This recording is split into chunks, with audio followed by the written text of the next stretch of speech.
Good morning, students. Welcome you all once again. As we were discussing about the chapter Lost Spring, the stories of stolen childhood. In the previous video, we had come to know that when the writer met a young boy named Mukesh, she was too much influenced with him. She accompanied him and went to his house. Now, in the continuation of that, I am going to start the next para. We enter a half-built shack. In one part of it, thatched with dead grass, is a firewood stove over which sits a large vessel of sizzling spinach leaves. On the ground, in large aluminium platters, are more chopped vegetables. A frail young woman is cooking the evening meal for the whole family. Though eyes filled with smoke, she smiles. She is the wife of Mukesh's elder brother, not much older in years. She has begun to command respect as the Bahu, the daughter-in-law of the house, already in charge of three men, her husband, Mukesh, and their father. Students, a shack is used a roughly built hut. Thatched is covered with dry grass or a roof that is made of dry grass. Vessel is container for cooking food. Sizzling is a sound of fishing when frying or cooking. Platters is large plates. Chopped is cut finely. Frail is thin or weak. Eyes filled with smoke. Her eyes are filled with the smoke coming out of the fire. Command respect. She is worthy and so is respected. Students, when the writer went with Mukesh to his house and when Mukesh banged on a wobbly door, then the writer saw that the house where Mukesh lived was partially constructed hut. In one corner was a firewood stove made with dead grass. A vessel with spinach leaves was kept on it. On the ground, there was more plates with chopped vegetables in them. There was a thin young woman cooking the evening meal for the family. Her eyes were full of the smoke emanating from the stove, but she was still cheerful and smiled to see the writer. She was the wife of Mukesh's elder brother, although she was not much older than Mukesh. She was a responsible person and was worthy to get respect from the family as the daughter-in-law of the family. She took care of three men, her husband, Mukesh, and their father.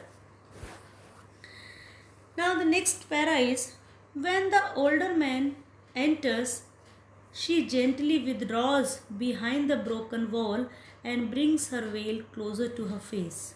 As custom demands, daughters-in-law must veil their faces before male elders. In this case, the elder is an impoverished bangle maker. Despite long years of hard labor, first as a tailor, then a bangle maker, he has failed to renovate a house, send his sons send his two sons to school. All he has managed to do is teach them what he knows, that is art of making bangles. Withdraws means goes back. Veil is a use of fine material worn by women to protect or hide the face or to cover or hide her face. Impoverished is very poor. Labor, as you know, hard work, and renovate means to repair. As Mukesh's father entered the house, the daughter-in-law hid behind the wall and covered her face behind her veil. It was a tradition for it was the tradition for the daughter-in-laws to hide their face in the presence of the older male members. It was a tradition for the daughter-in-laws to hide their face in the presence of the older male members of the family. The elder here was a poor bangle maker. He had worked hard all his life, first as a tailor, then as a bangle maker. He was still not able to either renovate the house or send his sons to school. He had just managed to teach them the skill of making bangles. Now the next para is, it is his karam, his destiny, says Mukesh's grandmother, who has watched her own husband go blind with the dust from polishing the glass of bangles. Can a God-given lineage ever be broken? She implies. Destiny's fate. God-given lineage means here a profession carried on through the generation of a family, that was glass bangle making. Mukesh's grandmother justified her son by saying that he was destined to make bangles as it had been their family profession. She had seen her husband become blind due to dust from polishing the glass bangles. She said that their family had got this art of bangle making from God, and so they had to carry on the tradition. Now the next para is, born in the caste of bangle makers, they have seen nothing but bangles in the house, in the yard, in every other house, every other yard, every street in Firozabad. Spirals of bangles, sunny gold, paddy green, royal blue, pink, purple, every color born out of the 7 colors of the rainbow, lie in mounds in unkempt yards, are piled on four-wheeled handcarts pushed by young men along the narrow lanes of the shanty town. Yard is the open area at the back of the house or in the front of the house. Mounds is heaps or piles. Unkempt is not taken care of, and piled is kept one on top of the other. Shanty town means a town that is full of small, roughly built huts. As Mukesh's grandmother implies, or she cleared that they were born in a particular caste which had to follow the profession of bangle making. All their life, they had just seen these glass bangles. They were everywhere, in the backyard, in the next house, in their yard, and even in the street of the town. There were huge spiral bunches of bangles in different colors like gold, green, blue, pink, and purple. There were bangles of all the colors of the rainbow. Further, the writer says that there were bangles in the neglected yard also. They were dumped on hand carts for sale. They were pushed by men along the street of Firozabad.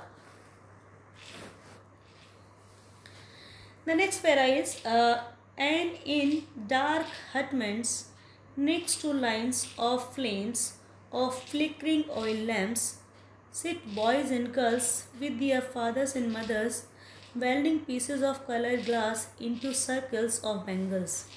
Their eyes are more adjusted to the dark than to the light outside. That is why they often end up losing their eyesight before they become adults. Welding is joining.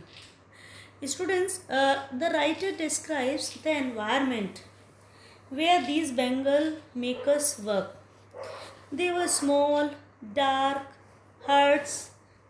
The children would sit next to a line of oil lamps whose flames were unsteady. They, along with their parents, joined the pieces of colored glass into circle called bangles. As they spent a lot of time in the dark, their eyes would not adapt to the bright sunlight. Many of them lost their eyesight before gaining adulthood. Savita, a young girl in a drab pink dress, sits alongside an elderly woman soldering pieces of glass. As her hands move mechanically like the tongs of a machine, I wonder if she knows the sanctity of the bangles she helps make. It symbolizes an Indian woman suhag, auspiciousness in marriage. Drab is faded or colorless. Shouldering is joining or welding. Tongs, an instrument with two movable arms joined at one end. Sanctity is the state of being sacred or holy, pious. Auspiciousness is good omen. Now the writer describes the another scene she has watched.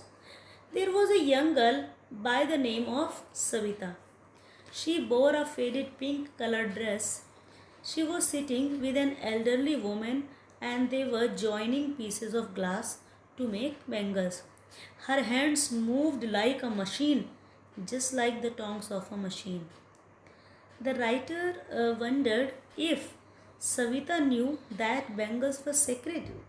They were a good omen for a woman's wifehood. Next, it will dawn on her suddenly one day when her head is draped with a red veil, her hands dyed red with henna, and red bangles rolled onto her wrist. She will then become a bride, like the old woman beside her who became one many years ago. She still has bangles on her wrist but no light in her eyes. Dawn on her is she will realize. Draped is covered. Now the writer thought whether Savita would realize this when she would become a bride. That day she would cover her head with a red colored veil, color her hands with henna, and wear red colored bangles on her wrist. The elderly woman sitting next to Savita also became a bride many years ago. She was still wearing the glass bangles but had lost her eyesight now. So students, I think this is enough for today, and the next part of this chapter we will cover up in our next video. Thank you.